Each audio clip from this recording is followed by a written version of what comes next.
పెద్దలు ఏదైనా చెబితే తప్పు, ప్రేమ పేరుతో తల్లిదండ్రులను ఎదిరించడమే ధైర్యం అన్నట్టు భావిస్తున్న నేటి యువత తమ జీవితాలే కాదు, వారి ఇంటికే నిప్పు పెట్టే పరిస్థితులు తీసుకొస్తున్నారు. అలాంటి ఓ ఘటన జీడిమెట్లలో చోటు చేసుకుంది. చనిపోయిన మహిళ పేరు సెట్ల అంజలి. తెలంగాణ సాంస్కృతిక బృందంలో సభ్యురాలు. సామాజిక సాంస్కృతిక కార్యక్రమాల్లో చాలా యాక్టివ్గా పాల్గొంటూ ఉంటుంది. ఆమె సొంతూరు మహబూబాబాద్ జిల్లా కే సముద్రం మండలం ఇనుగుర్తి. ప్రస్తుతం ఆమె వయసు 39 సంవత్సరాలు. ఈమె మొదటి భర్త సూసైడ్ చేసుకుని చనిపోయాడు. అతడికి ఒక కూతురు. తర్వాత మళ్ళీ పెళ్లి చేసుకోగా అతనికి ఒక కూతురు పుట్టింది. కొన్ని రోజులకు అతను కూడా రోడ్ యాక్సిడెంట్లో చనిపోయాడు.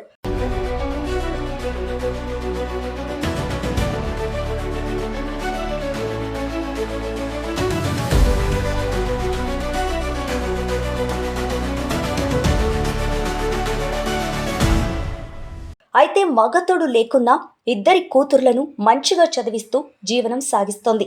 అయితే పెద్ద పాపకు 16 సంవత్సరాలు. ఈ అమ్మాయి కొన్ని రోజుల క్రితం ఇన్స్టాగ్రామ్లో పరిచయమైన శివ అనే యువకుడితో ప్రేమలో పడింది. తల్లి అంజలి ఈ విషయాన్ని గమనించి ఇప్పుడు నీకు చదువే ముఖ్యమంటూ వారిని వేరు చేయాలనుకుంది.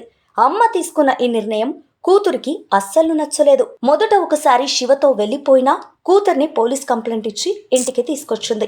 దాంతో ఇద్దరి కూడా అంజలిపై కక్ష పెంచుకున్నారు. తల్లి అడ్డుపడుతోందని భావించిన కూతురు తన ప్రియుడు శివతో కలిసి తల్లిని చంపాలని ప్లాన్ వేసింది.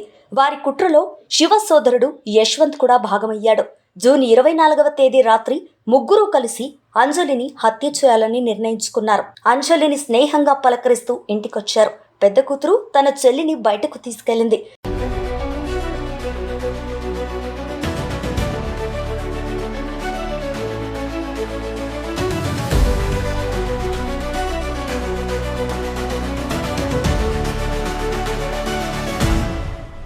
తర్వాత శివ తన తమ్ముడితో కలిసి అంజలిని సుత్తెతో తలపై గట్టిగా కొట్టారు. ఆమె చనిపోయిందనుకొని వెళ్ళిపోయారు. తర్వాత ఇంట్లోకొచ్చిన పెద్ద కూతురు తన తల్లి ప్రాణాలతోనే ఉంది, ఇంకా చనిపోలేదని గమనించి మళ్ళీ శివకు కాల్ చేసి మా మమ్మీ చనిపోలేదని పిలిపించింది.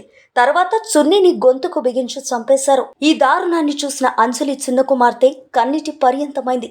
నా అక్కే మా అమ్మను చంపింది, నన్ను బయటకు వెళ్ళని చెప్పింది. తిరిగి వచ్చినప్పుడు అమ్మ రక్తపు మడుగులో ఉండిపోయిందని చిన్నారివాపోయింది. పోలీసులు కేసును బహిరంగపరిచి ముగ్గురిని అరెస్టు చేశారు. హత్యకు కారణాలు, ప్రణాళిక మరియు కుట్రను విచారిస్తున్నారు.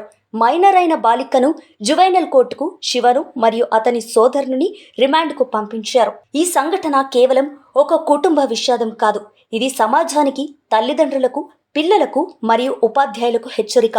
ప్రేమకు కూడా వయస్సు, సమయం, బాధ్యతలు ఉంటాయి.